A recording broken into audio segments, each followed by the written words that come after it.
So at Hinge, we've been studying something called visible experts, and they're those people that you know who are at the top of their industry.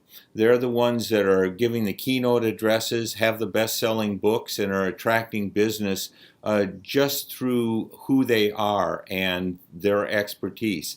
And we have the good fortune today of having a visible expert with us that we can talk about those very things. So I want to introduce you to Bryan Eisenberg. He is a best-selling author. He is a true visible expert, and we're going to get a chance today to find out a little bit about how he did it and to helpfully give you a little bit more information that you can apply to your quest to become a visible expert. So Bryan, it's a pleasure to have you here today. Thank you so much. Excited to be here. I think probably the best place to start is for people who aren't aware of who you are. Can you give us just a little bit of background about what you're known for today, and then we'll talk a little bit about how you got there? Sure. There's a number of things. I would say the number one thing I'm known for is almost like the godfather of the conversion rate or marketing optimization industry. And that happened because in 1998, my brother and I decided to focus in on an agency that focused exclusively on helping online businesses, whether they were retailers or business to business, so companies like HP, WebEx versus Overstock and Dell, and you get the idea. Help them get more out of their traffic to turn it into sales or leads or subscriptions, whatever their business model might be. I'm also pretty well known in the search industry. I've been around there for a very long time. I've been considered one of the top 10 user experience experts according to eConsultancy. I've won a 40 under 40 award with Marketing Edge. I'm an award-winning blogger. So there's, I'm the founder of and chairman emeritus of the Digital Analytics Association. So numerous things that I've spent my time on over the last 20 years. Well, thank you. That's a great overview for folks who aren't aware of who you are and kind of the status that you've attained within your industry, which has been quite remarkable. So I think one of the things that would be helpful is to kind of walk through how did that happen? I mean, how did a normal guy become a superstar like you in your professional expertise? Well, you can start with two bankrupt brothers who had to go to dad to even pay for groceries and gas money and all of that. Sounds like a great auspicious start. Yeah. With grand ambitions, and we were just looking at what was happening on the web in the mid '90s, and we were doing a little consulting here and there. And I was working client side. Finally got hired. We needed to get some cash to start a business essentially. The focus became on why people were doing the things they were doing online, and how can we improve those things by just understanding the basic psychology of people. And my background, I was studying to be a social worker, so I've always been fascinated with that. But we realized, obviously, to grow a business, you have to get people to know you.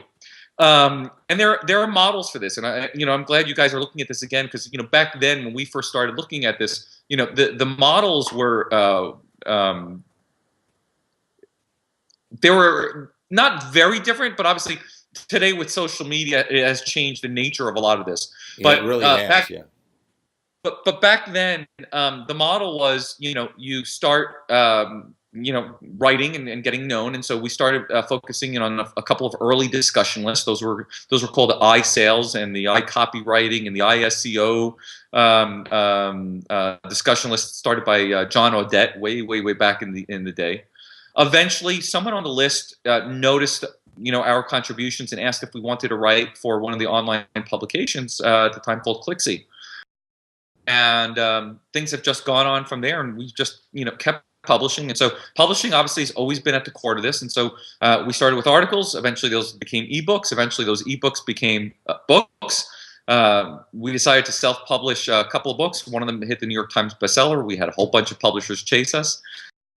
Yeah, so obviously we were having a very successful business, and already in the early 2000s, we were starting to get clients just from our publications. People were getting to know us.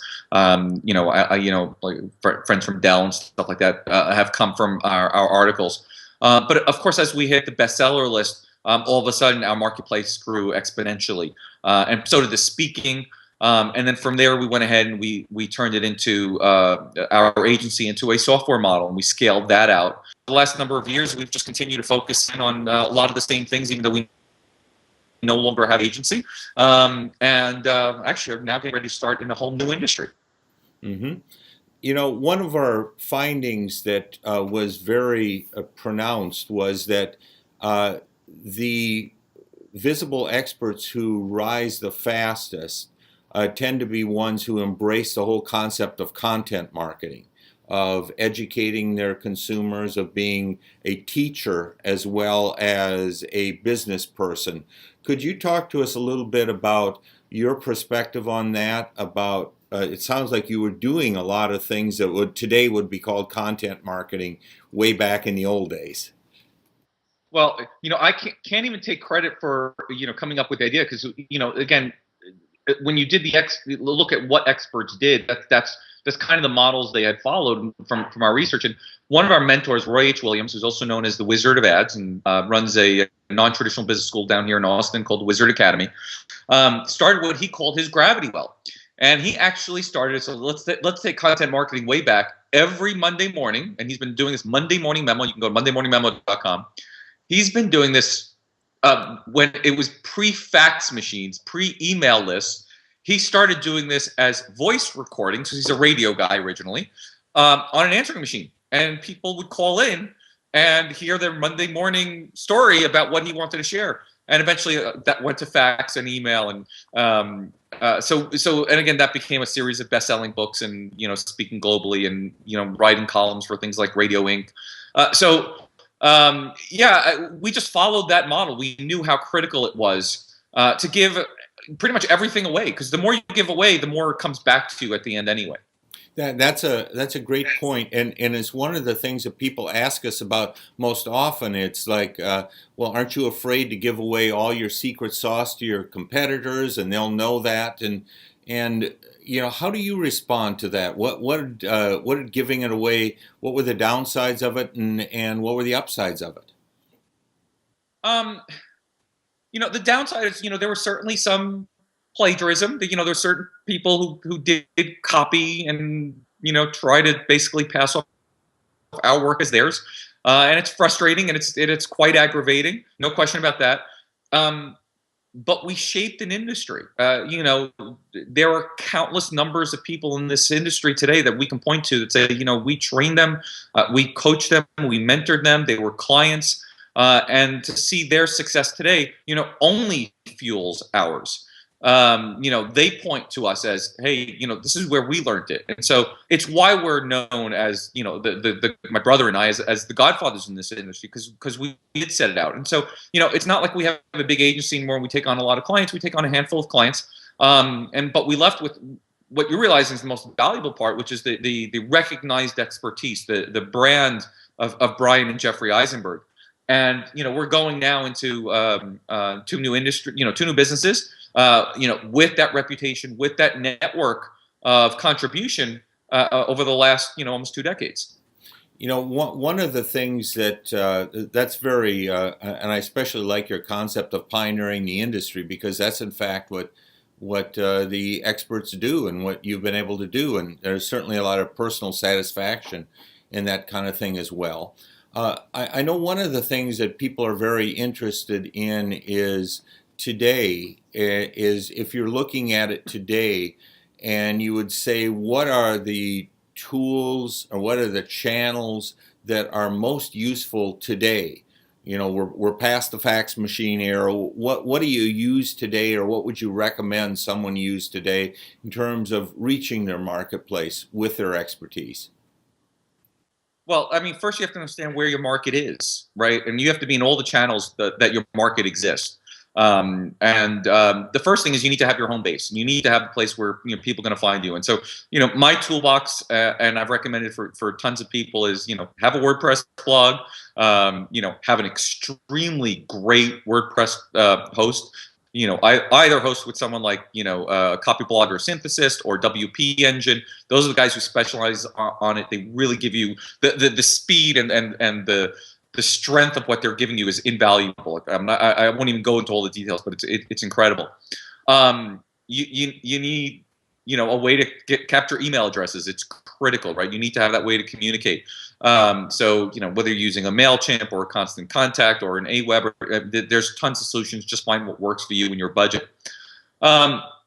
And then you just need to be on social media. You need to be, curating content, developing your own content, finding things to inspire you to get your own content. And so I use tools like Sharist. It helps me kind of put everything all into one place, identify everything, and buffer. And those two kind of help me manage all my social media assets, whether it's on Twitter or Facebook. Those are really some of my critical tools today. How much time do you spend a day or a week on social media? It really depends, right? It's very easy to get sucked into it and spend too much time, and so it really, you almost have to think about it as like, I'm diving in for a meal and then I'm going to come right back out. Just don't spend too much time there. Right. Don't get lost there. Yeah, you can get stuck there all day long, and you can get stuck in the business of being tied into, doing social media and not tied into doing your business. In the last few weeks, I've probably spent more time on there. We're in the middle of launching a new company called Deal Spot, and we're out trying to raise capital. And so right now, it's spent, working with and identifying and networking with my community to find the right investors. Right, so there's a little bit more time spent. But it varies depending on what you're trying to accomplish, right? And it's why I use tools like Sharist and Buffer, so I can kind of like step it back a little bit. I don't have to be on there constantly. Buffer and Sharist will let me schedule when my posts get on there, so I can be there at all the different hours my market is, but I don't have to be on there all the time. Okay. Now, I know one of the big things for you when you mentioned was your the first major book that kind of broke it for you, and I believe it was Call to Action. Can you tell us a little bit about, and that of course is very characteristic of the fast track visible experts, those that rise quickly. They oftentimes have a book that breaks it for them. Can you tell us a little bit about the story on Call to Action? How did it, what's the backstory? How did it happen, and how did it break?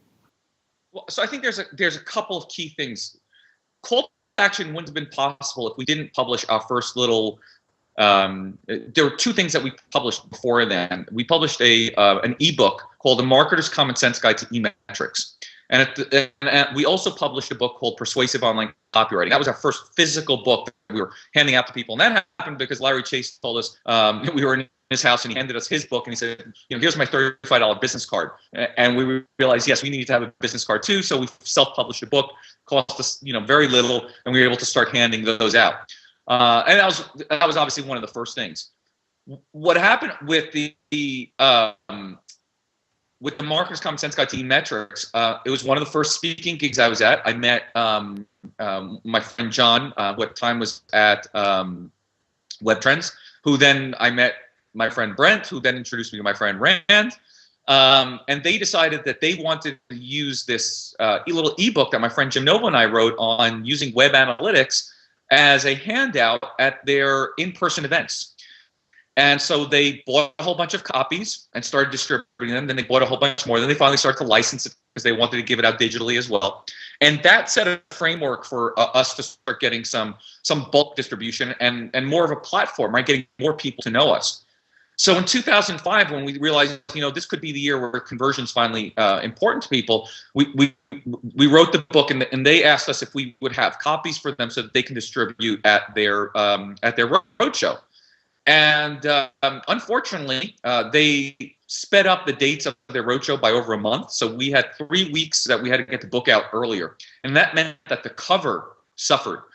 We didn't have time to really think of the best cover idea. We needed something outrageous, something that would get people talking. And so we went with this, I wish I had the cover in front of me right now, this Egyptian eagle. It kind of played off a little bit on what the Wizard of Oz trilogy books did, but it really wasn't exactly what what we were meaning as in terms of a modern book for conversion rate optimization. So it was Call to Action: The Secret Formulas of I forgot exactly the subtitle at this point. And we started distributing it, and we started going out to all our friends who had different newsletters and blogs at the time that were just starting. And we asked to be interviewed. We gave them copies of the book because we realized it was an opportunity to obviously to get that calling card out there. And then we did two key things that really made it break. The first thing we did is we ran a promotion on the book. We decided that, knowing what the cost of the book was, and we were going to have it distributed, we were going to sell people 3 books for the price, the cover price of 1 book. And basically, it was a break-even strategy for us, right? And it was just the way we looked at it as a marketing effort, right? But it was a break-even marketing effort, which was great. Because think about it: if I send you 3 books, what are you going to do with the 2 extras? Give them to someone else. Give them away. Mm-hmm. Yep. And it's interesting, by the way. My friend Seth Godin, which I'm going to get to in a second, did the same thing with his new book, On Your Turn. He went ahead and he asked people to pre-order it. I ordered 8 copies because I knew I'd give out a handful to a bunch of my friends, and they decided to give out 12. So, of course, what am I going to do with the extra 4? I'm going to hand them out. I've got my copy, but I'm giving them out to other people. So, again, obviously the model works. The real breakthrough happened is, we were getting distribution. We had some, pre-sold copies through Web Trends at the time. So we knew we were on track to get, good amount of sales. But what put us on the bestseller list is we had sent the book to Seth Godin. I wasn't really, great friends with him at that point. But he goes ahead and he writes on his blog, "Don't judge the book by its cover." And I don't remember all the contents of the blog post, but essentially went, you can't always judge the quality of everything by the cover. And in spite of this god-awful cover, drop everything you're doing and buy a copy of the book. And obviously, thousands of people did, and it drove us to a New York Times bestseller that week. How many did you have to sell to hit the New York Times bestseller? Well, that book sold. So the numbers have changed over the years. I believe the numbers today are somewhere between 10 and 15,000, depending on what week. The numbers back then were a little bit higher. One of the things that I sometimes hear from people is that today there's a lot of people who are claiming to be experts who aren't really experts. The so-called empty suit, or they make a lot of noise, but they really don't have anything substantive to say. Do you think that today the social media and the way things get vetted, do the real experts rise to the top, or do we get some of the noisy, empty cans that that really don't have anything to say?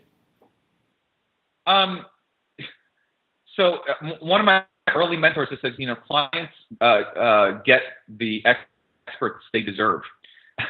And so oftentimes, yes, some of those noisy cans will rise to the top, and people will hire them, and they'll have a very bad experience with that person, and then they'll be back to find out the real experts, because they didn't vet, they didn't spend enough time going out there, because real experts leave clues. There's not just what they're saying. There's hundreds of people who've talked about them over the years. There's evidence over the years. There's video footage of them over the years. There's pictures of them speaking. There's reviews. There's tons of information that can show you, oh yes, this is the source. This is where the expertise comes from originally. Mm-hmm. And those clients who go ahead and do the research, they find the experts. But yes, you'll often find bad clients get bad experts. Yeah, it's just the nature of the game. Yeah, and I think our research really validates that people usually look in multiple places, and if they do look in multiple places, they do end up finding the experts.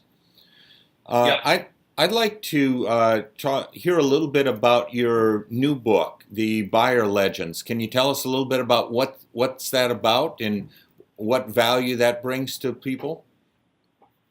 So, Buyer Legends is really probably the book we wanted to write, 20 years ago, but weren't intelligent enough to actually do it, or maybe didn't have enough experience enough. For the last 20 years, all we've been focused on is improving the customer experience, and we've said it. One of the first lines I ever wrote in an online publication was, for you to achieve your goals, you have to help your customers achieve their goals. And of course, in today's days, in the social media world, everybody kind of gets that in theory. In fact, when Bain talks about, when they asked the corporate executives if they felt they were customer centric, 80% of executives would tell you that their company is customer centric. But when they ask their actual customers, the customers will tell you, well, no. It takes narrative techniques and ties it back into data, and it allows you to tell the story of your customer's journey and what could go wrong and how you can improve it.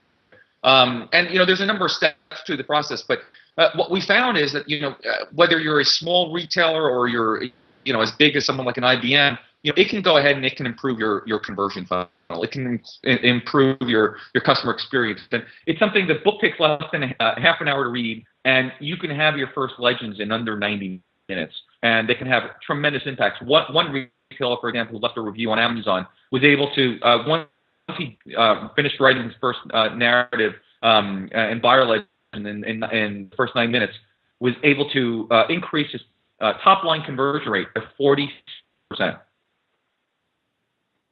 Wow, that's some impressive numbers.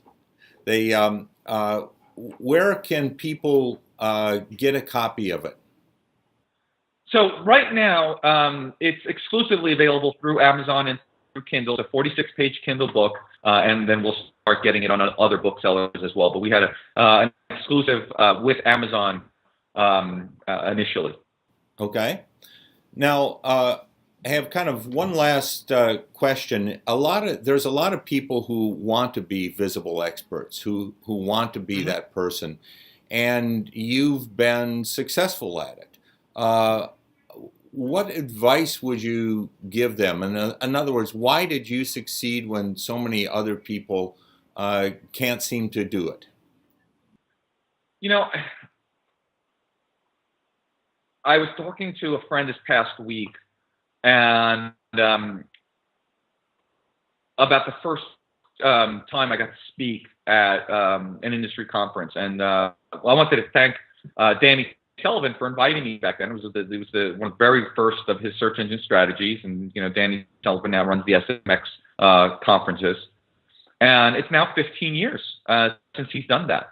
And I think back to that first time I spoke, and all the people who have spoken there over the years, who at some point were on stage as experts, and over the years, how many have just kind of drifted away? Some, there's a few who stayed, and some who haven't. And part of it is, I think you have to have a real passion for wanting to help the community, to really go out there and understand that you can help people, and not only just to help them, but to help yourself, right? Just to keep on learning. To keep training yourself.